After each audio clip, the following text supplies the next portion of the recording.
بن سکتا ہوں، یہ دعویٰ ہم میں سے کر سکتا نہیں کر سکتا غلط، لیکن کوئی آدمی یہ دعویٰ نہیں کر سکتا کہ میں زندگی بھر کبھی نہیں مروں گا، یہ کوئی نہیں دعویٰ کرے گا۔ ہر آدمی کو دنیا سے جانا ہے، کل نفس ذائقۃ الموت، ہر آدمی کو موت کا مزہ چکھنا ضروری۔ اس کے لیے ہم دلوں کے اندر اس بات کو بٹھائے کہ مجھے مرنا ہے، جینا نہیں ہے، جینا تو مجھے جنت میں ہے، مرنا تو مجھے دنیا میں ہے۔ اور اس کی کامیابی کے لیے دنیا کے اندر رہتے ہوئے کامیاب بنے، اور مر کر جانے کے بعد جہاں مجھے جینا ہے وہاں بھی میں کامیاب بنوں۔ جیسے انسان ایک نظام بنایا، مجھے یہاں جینے کے لیے بہترین گھر ضروری ہے، بہترین بنگلہ ضروری ہے، بہترین بزنس ضروری ہے، تاکہ دنیا کا نظام بہتر سے بہتر چل سکے۔ اسی طرح آخرت میں کامیاب بن سکے، آخرت کی زندگی میں کامیابی حاصل کر سکے، اس کے لیے آدمی کو وہاں کے کچھ اعمال بھی کرنا بہت ضروری ہے۔ اللہ نے انسان کی کامیابی کا دار و مدار اس کے اپنے اعمال پر رکھا ہے۔ دنیا میں کامیابی مال کی بنیاد پر، مال رہے تو سلام صاحب، اٹھو صاحب، بیٹھو صاحب، آقا، مالک، بھائیجو، چچا، تایا، یہ سارے نام اس کے ساتھ میں مال ہونے پر جڑے رہے، اس کی عزت کی جائے گی، اس کا اکرام کیا جائے گا۔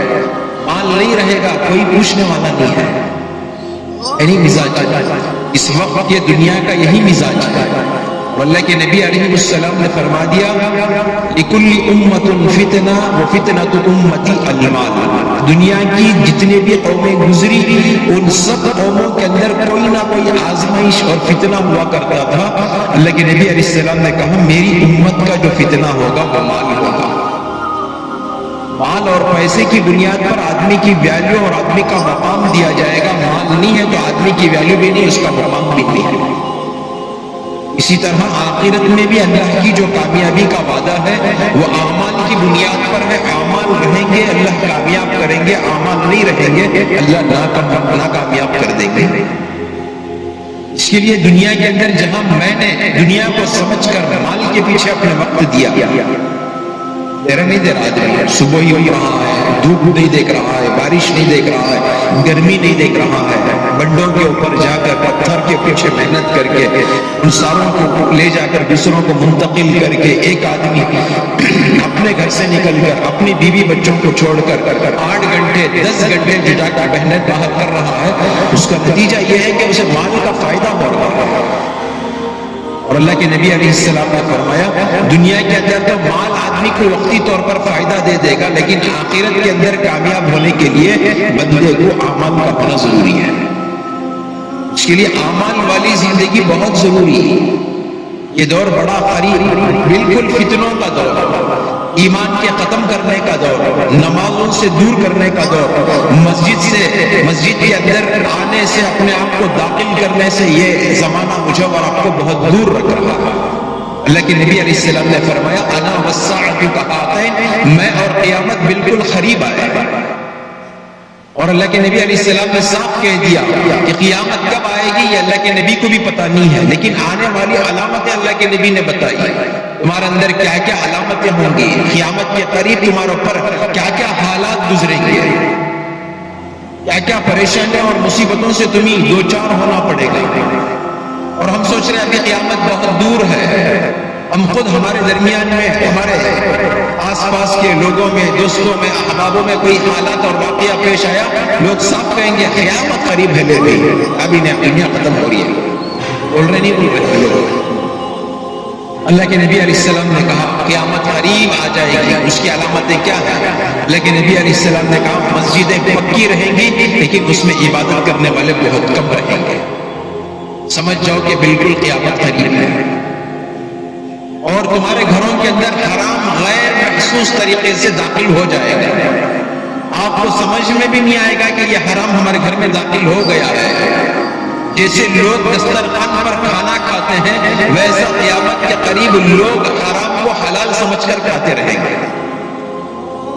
سمجھ جاؤ کہ قیامت بالکل قریب ہے۔ جب عورتیں مرد کے کپڑے اور مرد عورتوں کے کپڑے پہننے والے بن جائے تو سمجھ جاؤ کہ قیامت بالکل قریب ہے۔ بازاروں میں مرد کم عورتیں زیادہ ہونے لگے، سمجھ جاؤ کہ قیامت بالکل قریب ہے۔ عزت کو پامال کرے. اس کا میں خلاصہ میں آپ کو سمجھانے کے لیے، عورت کو ہر چیز میں عورت کو داخل کرنے والا عمل دنیا کے اندر داخل ہو جائے، سمجھ جاؤ کہ قیامت بالکل قریب ہے. اس لیے کہ قرآن کا اصول ہے، قرآن نے صاف کہا عورت پردے کی چیز ہے، اسے پردے کے اندر رکھو. لیکن آج دیکھا جائے گا ہر ایڈ کے اندر، ہر چیز کی خرید اور فروخت کے اندر بغیر عورت کے کوئی چیز آپ کو شاید کہ مل جائے.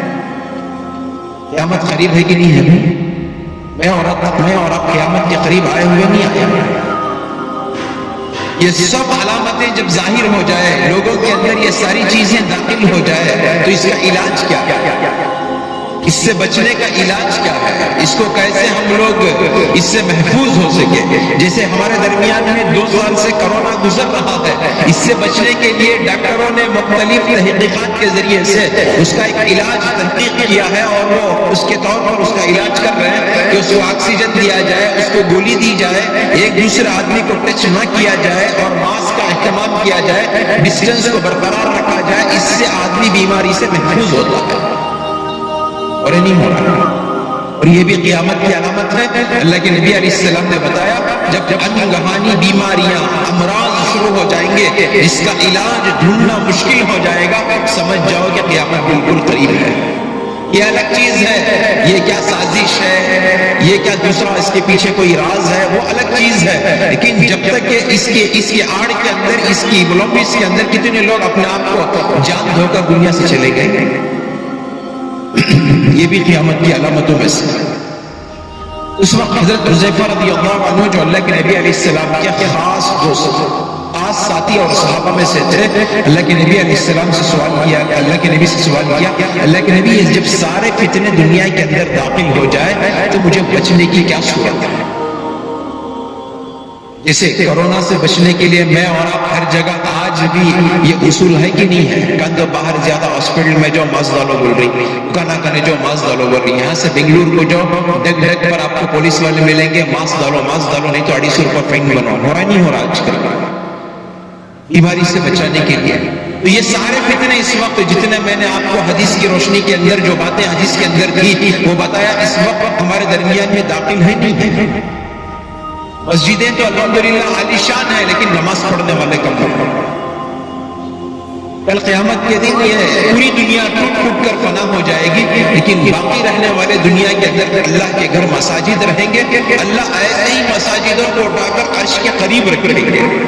کل قیامت کے دن سوال اور جواب ہوتا رہے گا. اس وقت یہ مسجدیں بھی ہمارے لیے گواہ دیں گے، اے اللہ میرے اندر سے روزانہ 5 مرتبہ اذان کی آواز آیا کرتی تھی، یہ بندہ اپنے کام کاج کو، اپنے ذمہ داری اور ضرورتوں کو چھوڑ کر وقت پر میرے اندر داخل ہوتا تھا اور تیرے حکم کو ادا کرتا تھا. اگر اللہ اس وقت مسجد کی اس ہماری سفارش کو قبول کر لے ہمارے حق میں، بتاؤ ہم کامیاب ہو سکتے نہیں ہو سکتے؟ میں اور آپ اس وقت کامیاب ہونے کے لیے دنیا کی لاکھ محنتیں کر رہے ہیں، لیکن اللہ چاہ رہے ہیں تمہیں لاکھ محنتوں کی ضرورت نہیں، 100 محنتوں کی ضرورت نہیں، بس تھوڑا سا وقت تم اپنے آپ کو مسجد کے حوالے کر دو، انشاءاللہ تمہاری دنیا بھی بنے گی اور آخرت بھی بنے گی. اس کے لیے یہ وہ دور میں اور آپ گزر رہے ہیں. تو اس وقت حضرت حذیفہ رضی اللہ عنہ نے سوال کیا، نبی جی یہ حالات امت کے اوپر جب آ جائیں تو مجھے کیا کرنا ہے؟ اس وقت اللہ کے نبی نے کہا 2 چیزیں اختیار کریں. 2 چیزوں میں سے کوئی ایک چیز اختیار کر لے، یا تو دنیا سے کنارہ کش ہو جائے، ماحول سے الگ ہٹ جائے، اپنے آپ کو جنگلوں کا یا پہاڑوں کا وہاں پر بسیرا بنا کر زندگی گزار دے اللہ اللہ بول کر. یعنی کم سے کم تم دنیا کے اندر رہتے ہوئے بیوی بچوں کی ذمہ داریوں کو پورا کرتے ہوئے، اپنے گھر کام کی اپنی ضرورتوں کو پورا کرتے ہوئے بس تم امر بالمعروف اور نہی عن المنکر کے اندر لگ جائیے. اللہ رب العزت تمہیں ان تمام فتنوں سے محفوظ رکھیں گے. اب تو میں گھر بار چھوڑ کر تو الگ پہاڑوں میں جنگلوں میں جانے کا وقت تو ختم ہو گیا. جتنے بھی اولیاء کرام ہیں اس وقت دنیا کے اندر آپ نے دیکھا ہوگا کہ وہ اپنے اپنے مقام پر کہیں جنگل کے اندر، کہیں پہاڑ کے دامن کے اندر، کہیں آبادی کے باہر کے اندر اس لیے بنائے تھے تاکہ لوگوں کے اندر گھلتے ملتے چلتے پھرتے کہیں دنیا کی محبت داخل نہ ہو جائے، دنیا کی لالچ ہمارے اندر داخل نہ ہو جائے. اس کے لیے وہ دور کا سفر کر دور سے آتے تھے اور آبادی سے دور رہ کر اللہ سے اپنا تعلق جوڑ کر زندگی گزارتے تھے. ہمارے دربار شریف میں بابا حیدر صفدر رحمۃ اللہ علیہ جو آرام فرما رہے ہیں، ہم نے سنا ہے کہ یہاں پر ان کا کوئی خاندان والا نہیں ہے کیا؟ اچھا، تم میں سے کون بھی ان کے خاندان سے تعلق رکھنے والا ہے؟ نہیں ہے۔ ان کی کوئی پراپرٹی یہاں پر موجود ہے؟ ہر آدمی رڈی شٹی بقال بمن اور فلاں صاحب کی زمینیں اور کالونیاں آپ کو مل جائیں گی، لیکن بابا حیدر صفدر رحمۃ اللہ علیہ جو 750 سال سے الحمدللہ ملباگل کے اندر آرام فرما رہے ہیں، کبھی ان کے نام کی کوئی جگہ نہیں ہے۔ کیوں آئے تھے؟ دین کی محنت لے کر، ہی فکر لے کر کے مسجدیں آباد ہو، لوگوں کا تعلق مسجد سے جڑے، لوگ اللہ سے لینے والے بن جائے، لوگ اللہ سے ڈرنے والے بن جائے، خدا کا خوف اور اللہ کا ڈر ان کے دلوں کے اندر داخل ہو جائے۔ اس کے لیے لمبی لمبی محنتیں ان کی۔ ہمارا سابونات گاؤں ایران کا، کہاں ایران کا اور ملباگل کا، اور وہاں میں ایک چھوٹا سا گاؤں سابونات اور وہ ملباگل تعلق یہاں پر پورے کرناٹک کے اندر، انڈیا کے اندر، اور اس میں ملباگل تعلق کے اندر ایک چھوٹا سا محلہ، وہ محلے کے اندر انہوں آرام فرما گئے۔ کیا ضرورت تھی ان کو اتنی دور سے یہاں پر آنے کی؟ ایک دین کی فکر، ایک طلب، ایک تڑپ لے کر وہ اپنے اندر الحمدللہ ہمارے یہاں تک پہنچ کر دین کی دعوت کو پھیلایا۔ ہر ولی نے دعوت و تبلیغ کا کام کیا، ہر ولی نے۔ لوگ کہتے ہیں کہ ابھی دعوت و تبلیغ کا کام یہ نیا ہے، یہ اولیاء کرام کا کام نہیں ہے، حالانکہ جتنا جو کام اولیاء نے کیا ہے وہی کام تبلیغ والوں نے بھی کیا ہے۔ حضرت خواجہ معین الدین چشتی رحمۃ اللہ علیہ، ان کے ابا کا نام حضرت عثمان صاحب رحمۃ اللہ علیہ، بس اپنے زمانے کے ایک بہت بڑے اللہ والے تھے۔ دل کے اندر داعیہ پیدا ہوا اور سوچا کہ میرا ایک بچہ دین کے حوالے ہو جائے۔ انہوں نے الحمدللہ مکتب کے اندر سے ہی دین کی فکر ان کو دلائی اور مکتب کے اندر ہی حافظ ہو گئے خواجہ معین الدین چشتی رحمۃ اللہ علیہ۔ پھر وہاں سے چلتے ہوئے اپنے ایک شیخ کے پاس میں پہنچے، ہاتھ پر بیعت کی، توبہ کی، استغفار کیا۔ بیعت کا معنی کیا ہے؟ جیسا میرا ایک فیملی ڈاکٹر ہوتا ہے، میرا ایک فیملی ریشن کا دکان ہوتا ہے جہاں سے میں اپنا سودا خریدتا ہوں، اپنی بیماری کو بتانے کے لیے ایک ڈاکٹر کو میں اپنے لیے منتخب کر لیتا ہوں۔ اسی طرح پہلے کے زمانے کے اندر لوگ اپنے دل کی اصلاح کے لیے، اپنے دل کے رخ کو بدلنے کے لیے ایک شیخ رکھتے تھے جس کو پیر کہا جاتا ہے۔ حضرت خواجہ معین الدین رحمۃ اللہ علیہ نے اپنے شیخ کے ساتھ میں کئی وقت گزارا۔ ایک وقت اتفاقاً موقع ملا کہ دونوں مل کر حج کو گئے۔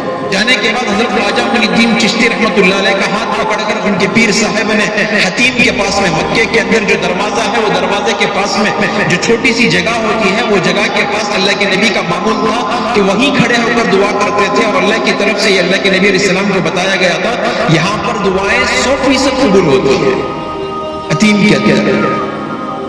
اللہ کے نبی علیہ السلام وہیں کھڑ کر دعا کرتے تھے۔ حتیم کے پاس میں لے جا کر کہا، اے اللہ جتنے بھی مریدین میرے ہاتھ کے اوپر بیعت کیے ہیں ان تمام مریدین میں یہ معین الدین میرا خاص ہے، اللہ تو اس سے دین کا کام لے لے۔ تو پیر کی دعا، شیخ کی دعا اتنی کام آئی کہ وہاں سے نکلے اللہ تبارک و تعالیٰ نے شیخ کے دل کے اندر اس بات کو ڈالا کہ اس کو دین کی محنت کے لیے دنیا کے اندر چھوڑ دو۔ تو الحمدللہ وہ لے کر نکلے دین کی محنت کو، بنگلہ دیش سے ڈھاکہ سفر کرتے ہوئے بنگال کے اندر آئے۔ وہاں پر الحمدللہ اس چھوٹے سے مختصر سے سفر کے اندر ہزاروں لوگ ایمان کے اندر اور لاکھوں لوگ عائد ہو کر، توبہ ہو کر، گناہوں کو چھوڑ کر اپنی زندگی کو صحیح راستے پر گزارنے والے بنے۔ اب جس وقت اجمیر کے اندر حضرت معین الدین چشتی رحمۃ اللہ علیہ آئے، اس وقت کا ماحول بڑا بالکل خراب تھا، بہت خراب تھا ماحول۔ اس وقت حضرت خواجہ معین الدین چشتی رحمۃ اللہ علیہ دیکھا کہ ایک ہی مذہب کے لوگ، گویا مسلمان اور ہندو، یہ دونوں مل کر جب شادیاں کرنے کا ان کا مسئلہ آتا تھا تو سب سے پہلے مسلمان اپنے مندر کے اندر، گاؤں کی مندر کے اندر جاتا، اپنی بیوی کو منگل سوتر پہناتا، وہاں 7 چکر لگاتا، پھر اس کے بعد میں آ کر مسجد میں نکاح پڑھتا تھا۔ یہ حالت اس راجستھان اور اجمیر میں ہوا کرتی تھی۔ بادشاہوں کا دور تھا، سارے لوگ بادشاہ پرست ہوا کرتے تھے، بس اللہ تبارک و تعالیٰ نے موقع دیا، وہاں ان سے دین کا کام لینا تھا۔ آئے انا ساگر، ایک چھوٹا سا تالاب تھا، سارے لوگ وہاں سے پانی پیا کرتے تھے۔ اس انا ساگر کے پاس میں بیٹھ کر اپنی زندگی کا وقت نکال کر لوگوں اپنے مریدین کو یہ ترغیب دے کر بھیجتے، جو پورے گاؤں کے اندر جا کر جتنے بھی لوگ ہیں ان کو یہ سمجھا کر، یہ بلوا کر لاؤ، کوئی درویش آیا ہے، کوئی اللہ کا فقیر آیا ہے، تمہیں اللہ کی بات بتانا چاہتا ہے۔ ہر اپنا مرید اس کے گھر تک پہنچتا، وہاں سے جا کر اس کو ساتھ میں لے کر آتا۔ اور حضرت خواجہ معین الدین چشتی رحمۃ اللہ علیہ الحمدللہ جس مقام پر جاتے بڑے بڑے لنگر لگاتے، پہلے لوگوں کو خوب کھلاتے پھر دین کی دعوت دیتے، پہلے خوب کھلاتے پھر بٹھا کر یہ سمجھاتے دیکھو دین یہ ہے، اور اللہ کے احکامات یہ ہیں، نبی کے طریقے یہ ہیں، میری اور آپ کی زندگی کہاں جا رہی ہے اس کے مطابق زندگی گزارنا۔ اب الحمدللہ بہت سارے لوگ دین کے الحمدللہ دائرے کے اندر داخل ہو گئے۔ ہم نے سنا ہے حضرت کی سیرت کے اندر 90 لاکھ لوگ اور 90,000 لوگ تائب بنے، ایمان کے اندر داخل ہوئے۔ یہ ایسی ہی نہیں ہے، ایسے ہی بیکار، ایسے ہی بیٹھے بیٹھے کام نہیں ہوا۔ ان کے مجاہدے، ان کی قربانیاں، ان کی فکریں، الحمدللہ ان کے دین پر چلنے کا وہ جذبہ، جس کے نتیجے میں الحمدللہ آج پوری دنیا ان کے دربار پر محبت کے ساتھ میں کھینچتی بھی جاتی ہے۔ تاکہ یہ اس لیے جاتی ہے، ہر ولی کے پاس میں ایک مجمع اس لیے جاتا ہے، اس لیے نہیں جاتا کہ وہ یہاں پر آنے کے بعد پراپرٹی بنائے، یہاں آنے کے بعد آسیاں تیار کیے، یہاں ان کا بڑا خاندان ہے، اس لیے نہیں جاتا۔ یہ اللہ کا برگزیدہ بندہ ہے، اعمال والا بندہ ہے، اس کے دل کے اندر ایمان کی فکر تھی، اس کے اندر امت کو بنانے کی فکر تھی، اس لیے اس کے دربار کے اندر پہنچتے ہیں۔ اسی طرح ہمارے بابا حیدر صفدر رحمت اللہ علیہ پلگنٹا، جس کو ترشنا پلی کہا جاتا ہے، ترچی کے اندر ان کے اپنے ایک پیر صاحب تھے جس کو نتھار رحمت اللہ علیہ کہا جاتا ہے۔ ان کے ہاتھ پر بیعت کی، اللہ تبارک و تعالیٰ نے ان کے اندر بھی بڑی عجیب و غریب صلاحیت رکھی تھی۔ پیر صاحب نے سمجھ لیا کہ واقعی یہ صفدر، ان کا اصل نام جو ہے اسماعیل ہے، واقعی یہ اسماعیل کچھ دین کا کام کر سکتا ہے۔ اور اس کے ساتھ میں جو پلگنڈے کے اندر بابا فخر الدین رحمت اللہ علیہ، یہ دونوں اپنے پیر بھائی تھے، جس کو کہا جاتا ہے ایک پیر کے پاس میں 2 مریدین تھے۔ تو حضرت نے دیکھا کہ بابا فخر الدین آپ پلگنڈے کی طرف آندھرا کے پاس میں آپ چلے جائیے، وہاں لوگ ارتداد کا زیادہ دور ہے، لوگ مرتد ہو کر زندگی گزار رہے ہیں، ایمان سے ہاتھ دھو رہے ہیں، ارتداد کا دروازہ کھلا ہے۔ آپ جا کر وہاں لوگوں کے اندر ایمان کی اور اعمال کی، لوگوں کے اندر ارتداد سے بچنے کی ان کے اندر فکر کو پیدا کریں۔ الحمدللہ حضرت آئے تو دیکھا کہ بازو ایک مندر ہے، وہ مندر کی محنت کرتے کرتے وہ مندر کے بازو ہی کے اندر رہ کر وہی ان کا آخری قیام گاہ ہو گیا۔ گئے ہیں آپ لوگ کوئی پلگنڈا گئے ہیں؟ دیکھیں ہیں درگاہ بھی ہے اور درگاہ کے بازو مندر بھی ہے۔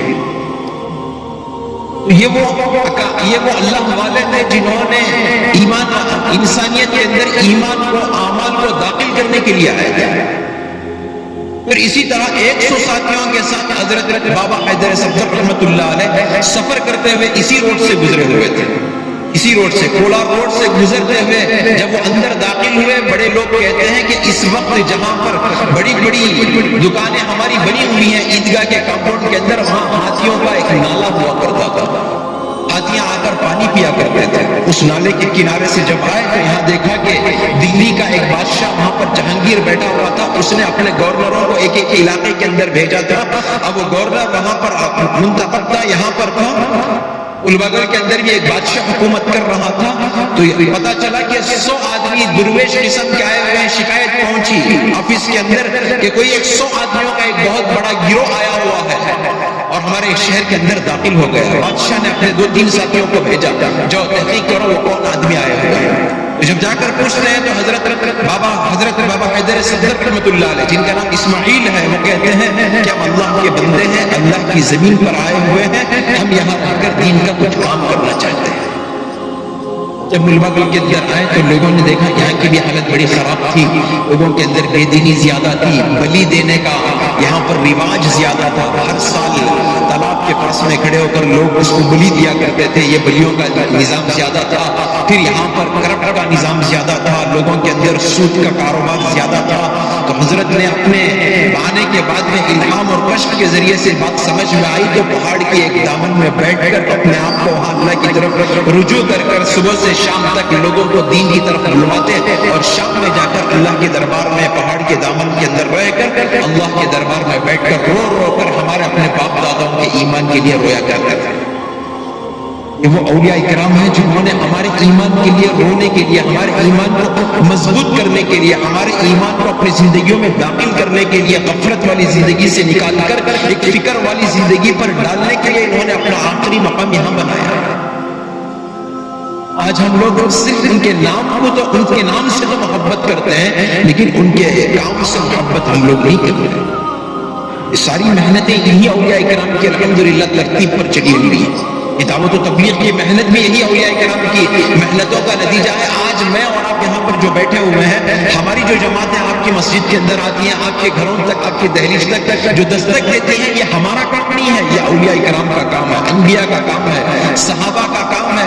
ان سے ووٹ نوٹ کا مقصد نہیں ہے. کوئی جماعت والے آ کر آپ کے پاس میں ووٹ بھی نہیں پوچھ رہے, نوٹ بھی نہیں پوچھ رہے. مجھے کیا آج تک کوئی نہیں پوچھ رہا. بس آپ آنے کے بعد بلا غرض اور غایت کوئی مطالبہ, کوئی طلب, کوئی غرض آپ کے پاس میں نہیں ہے. بس آپ کی ٹھڈی کے پاس میں کھڑے ہو کر یہ کہتے ہیں بھائی ہم آپ اس وقت دنیا کے اندر زمین کے اوپر کھڑے ہوئے ہیں, لیکن ایک زندگی زمین کے اندر جانے کی بات کی بھی ہے, وہاں مجھے اور آپ کی تیاری کرنا ہے. یہی بات بتانے کے لیے آتے ہیں. دنیا کی کوئی بات نہیں بتاتے, زمین کے اندر کی اور آسمان کے اوپر کی باتیں بتاتے ہیں تاکہ ہماری کامیابی ہمیں حاصل ہو جائے. اس کے لیے حضرت حذیفہ رضی اللہ عنہ نے کہا نبی جی اگر میں ایسے وقت کے اندر داخل رہوں تو میں کیا کروں؟ تو اس وقت اللہ کے نبی علیہ السلام نے کہا امر بالمعروف اور نہی عن المنکر کے اندر آپ لگ جائیے. امر بالمعروف اور نہی عن المنکر کا کیا مطلب ہے کہ میں اپنے آپ کو نیکی کا حکم کروں اور گناہوں سے بچانے والا بن جاؤں. تو یہ وہی کام ہے جماعت کے ذریعے سے, ان جماعتوں کی نقل و حرکت کے ذریعے سے, اس دعوت و تبلیغ کے ذریعے سے یہی اس بات کی فکر دلائی جاتی ہے کہ ہمارے اندر ایمان کی فکر پیدا ہو جائے. ورنہ اللہ معاف فرمائے, اللہ معاف فرمائے کہ اس وقت کا دور ایسا چل رہا ہے ہمارے ایمان کو بھی خریدنے کے فیصلے کیے جا رہے ہیں, میٹنگیں اور مشورے کی جا رہی ہیں, ہمارے اپنے نسلوں کے اندر سے ایمان کو ختم کرنے کی سازشیں کی جا رہی ہیں, ہمارے اندر کے ایمان کو خراب اور اعمال سے دور کرنے کے پلاننگیں بنائی جا رہی ہیں. ایسے وقت کے اندر مجھے اور آپ کو اپنے ایمان پر مضبوطی سے قائم رکھنا ہے, اپنے ایمان پر مضبوطی سے قائم رکھنا ہے. اگر میں اپنے ایمان پر مضبوطی سے قائم ہونے کے لیے مجھے کیا کرنا ہے, میں کیسے اپنی زندگی کو گزارنا ہے, کس انداز سے مجھے اپنے آپ کو چلانا ہے, اس کے لیے میری اور آپ کی ایک محنت ہے. کریں گے بھی انشاءاللہ. اس کے لیے ارادہ کریں کہ اب سے لے کر انشاءاللہ موت کے آخری سانس تک گھر کو جا کر مصلی اور تسبیح اٹھا کر سیدھے بغل کے پہاڑ کے اندر بیٹھنے کے لیے تیار ہیں انشاءاللہ. بھی نہیں الحمدللہ سبحان اللہ نہیں یہ اب تک اچھے تھے, کیا دماغ خراب ہوا کیا تمہارا؟ دماغ بھی اچھا ہے الحمدللہ. تیار ہیں؟ تیار نہیں؟ حضرت بول رہی اجازت نہیں ہے, ہمارے مذہب میں اس وقت اجازت نہیں ہے. آپ ایسا نہیں کر سکتے تو آپ کیا کر سکتے ہیں؟ پہلے زمانے میں جو حضرت عیسیٰ علیہ السلام کا زمانہ جو گزرا, دیگر لوگوں کا جو زمانہ گزرا, ان تمام لوگوں کے زمانوں کے اندر اگر دین پر عمل کرنا ہوتا تو بیوی بچوں سے الگ, بال بچوں سے الگ, دنیا کی ذمہ داریوں سے الگ, پھر وہاں سے ہٹ کر کہاں اپنے آپ کو جنگل کا اور پہاڑوں کا سفر وہاں لے جا کر وہاں اپنے آپ کو بٹھانا, جس کو رہبانیت کہا جاتا ہے. یہ ان کی شریعت تک جائز تھا, وہاں تک ان کا وہاں تک تو صحیح تھا, لیکن ہماری شریعت کے اندر یہ کرنا بالکل جائز نہیں ہے. جسے حضرت نے کہا ہمارے مذہب کے اندر بالکل رہبانیت کی اجازت نہیں ہے. اتنا تو ہم لوگ کر سکتے ہیں کہ اپنے ایمان کو, اپنے اعمال کو بچانے کے لیے اپنے وقت کو خدا کے دین اور خدا کے راستے کے لیے فارغ کر سکتے ہیں. کریں گے انشاءاللہ. اس کے لیے زیادہ سوال نہیں ہے. بتاؤ ہم میں سے کون کون نہیں مرنے والا حیات ہوگا؟ ہر ایک جنا مرنا ہے, نہیں مرنا ہے. ہر ایک کو موت کا مزہ چکنا ہے, نہیں چکنا ہے. آج میں کسی کو اپنے کندھوں پر اٹھا رہا ہوں, ایک وقت آئے گا لوگ مجھے اپنے کندھوں پر لے کر جائیں گے. آج میں کسی کے لیے غسل کا پانی دے رہا ہوں, ایک وقت آئے گا کل 2-4 آدمی میرے لیے غسل کا پانی دیں گے. آج میں اپنے دوسروں کے لیے میں انگوٹھے باندھ رہا ہوں, آنکھیں بند کر رہا ہوں, ہاتھ پیر سیدھے کر رہا ہوں, اور پیشانی سے لے کر ٹھوڑی کے نیچے تک میں کپڑا ٹائٹ باندھ رہا ہوں. ایک وقت ضرور آئے گا میرے ساتھ بھی یہ کام کیا جائے گا. آج لے جا کر دوسروں کو کندھوں کے اوپر، میں دوسروں کو اپنے کندھوں پر لے جا کر قبر کے نیچے ڈال کر مٹی بسم اللہ بول کر ڈھکیل رہا ہوں. ایک وقت آئے گا 100-150 آدمی قبر کے اوپر رہیں گے، مجھے قبر کے اندر رکھیں گے، پھر وہ تنو منو مٹی ڈال کر میری مغفرت کی دعا تو کر سکتے ہیں لیکن مجھے جنت میں تو نہیں بھیج سکتے. کھڑے ہو کر امام صاحب اللہ مغفرت فرما، سوال و جواب میں آسانیاں عطا فرما، خاندان والوں کو صبر جمیل عطا فرما، برحمتک الرحمن الرحیم بول کر واپس آ جائیں گے. کوئی مجھے جنت کے سرٹیفکیٹ نہیں دے گا. معاملہ ہر ایک کے ساتھ گزرنے والا ہے، نہیں گزرنے والا ہے. اب اس کی کامیابی کے لیے مجھے اور آپ کو فکر کرنا ہے کہ نہیں کرنا ہے. اب کوئی دنیا کے اندر نبی آنے والے نہیں ہیں، یہ تو سلسلہ ختم ہو گیا. ان نبیوں کی ذمہ داری کو اللہ تبارک و تعالیٰ نے مجھے اور آپ کے اوپر رکھا. اب میں اور آپ ذمہ دار ہیں کہ میں اور آپ اپنی زندگی کے ان اوقات کو اللہ کے گھر کے حوالے کریں، اللہ کے گھر کے حوالے کریں. تو دنیا کے اندر اگر کوئی مالدار آدمی، سیاسی آدمی اگر ہو، مالدار آدمی اگر وہ یہ کہے کہ آپ میرے پڑوسی ہیں تو وہ خوش ہو جائے گا؟ نہیں ہو جائے گا. دوسرے دن اس کا بینر میں نام آ جائے گا. کل قیامت کے دن اللہ تبارک و تعالیٰ پورا میدان حشر قائم رہے گا. 1.25 نبی موجود ہوں گے، 1.25 صحابہ موجود ہوں گے. وہ سارے کے سارے انبیاء علیہ السلام کے درمیان میں کہا جائے گا عین الجواری، میرے پڑوسی کہاں ہیں؟ سارے لوگ پریشان، انبیاء پریشان اور صحابہ اپنے آپ میں رش کرتے ہوئے کہ اس وقت ایسے عالم کے اندر جس وقت نہ باپ بچے کا ہو رہا ہے، نہ بچہ باپ کا ہو رہا ہے، نہ ماں اپنی ہو رہی ہے، نہ کوئی بھائی کسی بھائی کا ہو رہا ہے، ایسے وقت میں اللہ کی طرف سے اعلان اناؤنسمنٹ کہ عین الجواری، میرا پڑوسی کہاں ہے؟ فرشتے سوال کریں گے اے اللہ آپ کے پڑوسی کون ہے؟ انل جواری کا یا رسول اللہ، یا اللہ اے اللہ آپ کے پڑوسی کون ہے؟ اس وقت اللہ کہیں گے میرا پڑوسی وہ ہے جو بندہ مسجد سے دور رہتا تھا، اس کے گھر تک جاتا تھا، اس کو سمجھا کر میرے گھر تک واپس لے کر آتا تھا. آج کے دن قیامت میں وہ میرا پڑوسی ہے. دنیا والوں کا پڑوسی اور ساتھی اور اس کا پی اے، رائٹ ہینڈ، لیفٹ ہینڈ، سامنے پیچھے باڈی گارڈ بننے پر آدمی جو فخر کر رہا ہے، اللہ یہ صاف طور پر قیامت میں پوچھیں گے آج میرا پڑوسی کون ہے؟ بتاؤ ہم میں سے ہر آدمی کے پاس میں وہ طاقت ہے، وہ قوت ہے، اللہ نے وہ وقت اور موقع دیا ہے. ہم بھی کل قیامت کے دن اللہ کے پڑوسی بن سکتے ہیں. بنیں گے انشاءاللہ. اور کون بنیں گے بھی اللہ کے پڑوسی؟ اللہ کرے کہ اللہ ہم سب کو اللہ کا پڑوسی بننا نصیب فرمائے. اس کے لیے بڑی محنت کرنے کی ضرورت نہیں ہے. صبح ہی اٹھے توشہ بلے مسجد میں آ کر بیٹھ گئے، پھر شام کو گھر کو گئے، پھر توشہ لے کر آ کر مسجد میں بیٹھ گئے. اس کی ضرورت ہی نہیں ہے. اللہ کا پڑوسی بننے کے لیے اللہ کے گھر کو آباد کرنا ہے، اور اس کے لیے پورا وقت کیا بھی دینے کی ضرورت نہیں ہے.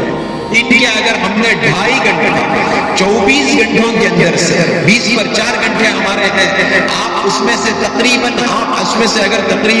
20 پر 20.5 گھنٹے یا 20 پر 1 گھنٹہ بھی آپ دنیا کے لیے فارغ کر دو. خوب کماؤ حلال طریقے سے، خوب محنت کرو کسب حلال کے لیے، بیوی بچوں کی ذمہ داریوں کو پورا کرو، دنیاوی ضرورتوں کو پورا کرو، لیکن اس میں سے 24 گھنٹوں میں سے 1.5 گھنٹہ اللہ کے دین کے لیے، اللہ کے گھر کو آباد کرنے کے لیے کہ ہم اتنا وقت نہیں دے سکتے. دیں گے بھی انشاءاللہ. قدری پور والے تیار ہیں؟ خالی اب تک انشاءاللہ، اب سے لے کر انشاءاللہ جب تک میرے جسم میں سانس ہے اس وقت تک میں اپنے آپ کو مسجد کی آبادی کے لیے انشاءاللہ کو فارغ کریں گے انشاءاللہ. کون کون کریں گے بھی؟ قدری پور والے ہاتھوں میں ماشاءاللہ 20 سے 25 ساتھی الحمدللہ ہمارے ہیں. اگر 20 سے 25 ساتھی روزانہ اپنے وقت کو 2.5 گھنٹے کے لیے، 2.5 گھنٹہ بتاؤ کتنے؟ 2.5 گھنٹہ بھی آپ کو ضرورت نہیں ہے. چلو شروع کے اندر اگر آپ نے آدھا گھنٹہ بھی اپنی مسجد کے لیے دے دیا تو انشاءاللہ بتاؤ 150 گھر تو ہیں الحمدللہ یہاں پر.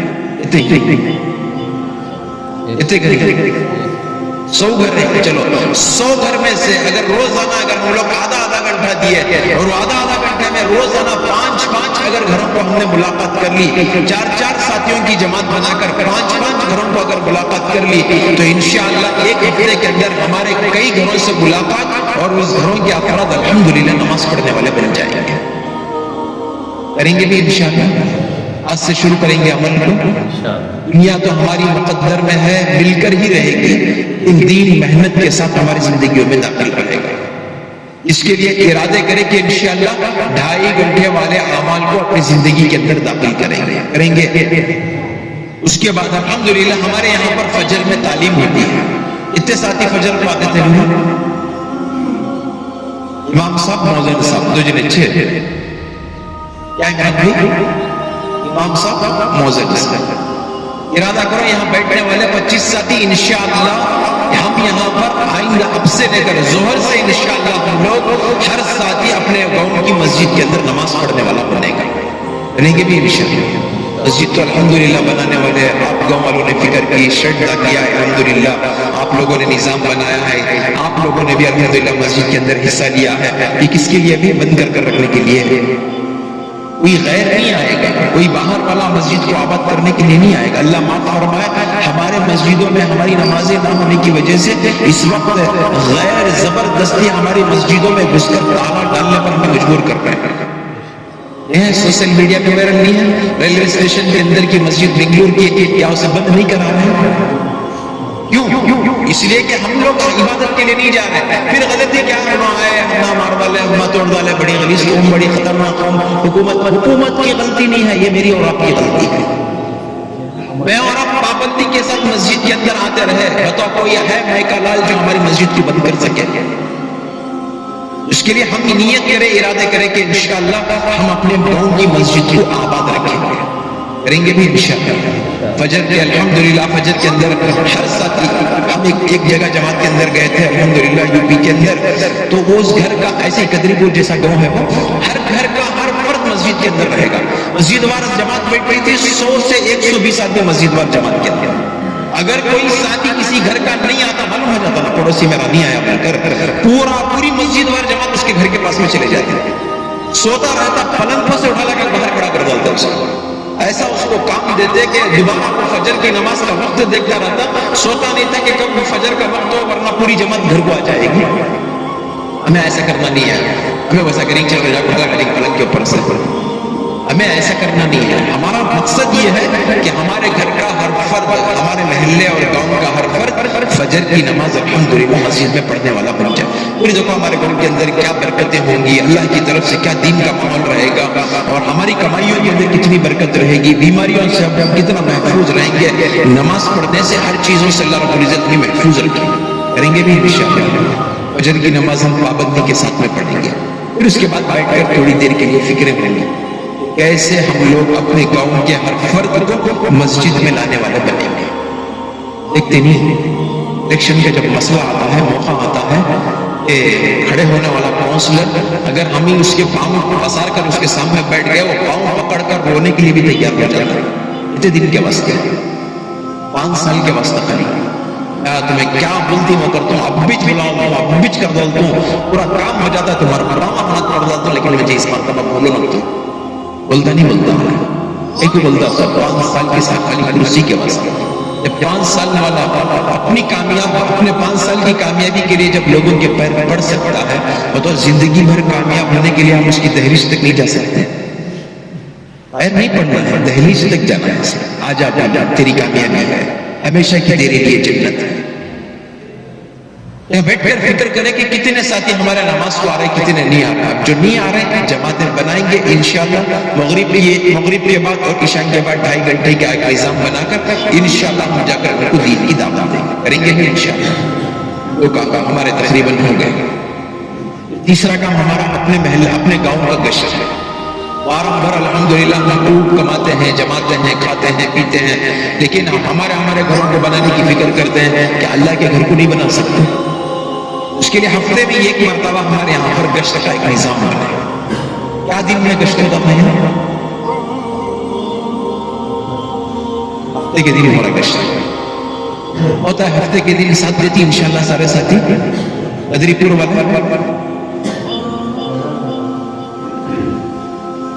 والے ہفتے کے دن مغرب سے لے کر عشاء تک اپنا وقت مسجد کے لیے فارغ کر سکتی. کون کون نہیں کریں گے؟ ایک 2 جنے 3 جنے نہیں کرتے بقیہ پورے کرتی ہیں. سارے ساتھی ساتھ دیں گے انشاءاللہ. اللہ کا سب کا ساتھ دینا قبول فرمائے. ہفتے کے دن عصر سے لے کر مغرب کی نماز کا وقت انشاءاللہ 1 گھنٹے ٹائم کا وقت. کیا وارم میں 1 گھنٹہ ٹائم ہم لوگ اللہ کے گھر کے لیے نہیں دے سکتے؟ ارادہ کرو کہ انشاءاللہ ہفتہ ہم اپنے آپ کو گشت کے اندر شامل کریں گے بھی.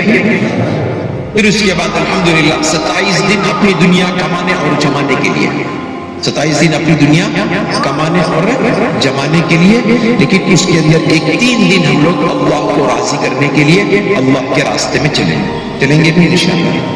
اتنے سال ہوا قدری پور سے 3 دن کی جماعت نکلا, اتنے دن ہوا قدری پور کے گھروں کے اندر گوشت پکے ہوئے ہیں. اتنے سال ہوا بھائی, کیا محبوب بھائی ہمارے گھر میں گوشت پکو کتنے سال ہوا؟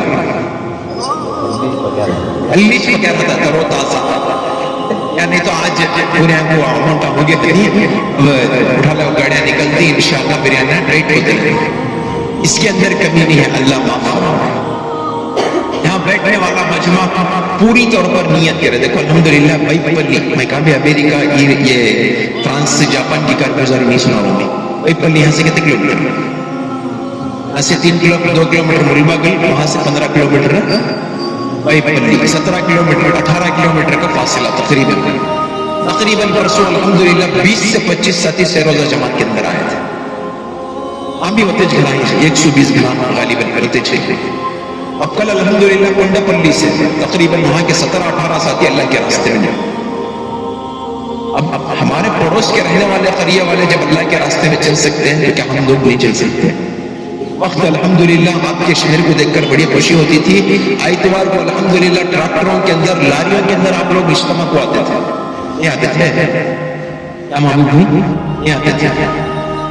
ہاں کہ الحمدللہ ساتھیوں کے اندر اتنے جذبات, اتنی دن کی محنت, 20-20 25-25 ساتھی مسجد وار جماعت کے اندر الحمدللہ, اور سیروزہ جماعتیں بھی الحمدللہ نکلتی تھی. پتہ نہیں کس کی نظر لگ گئی ہے, اللہ بد نظری سے آپ کے شہر کی حفاظت فرمائے.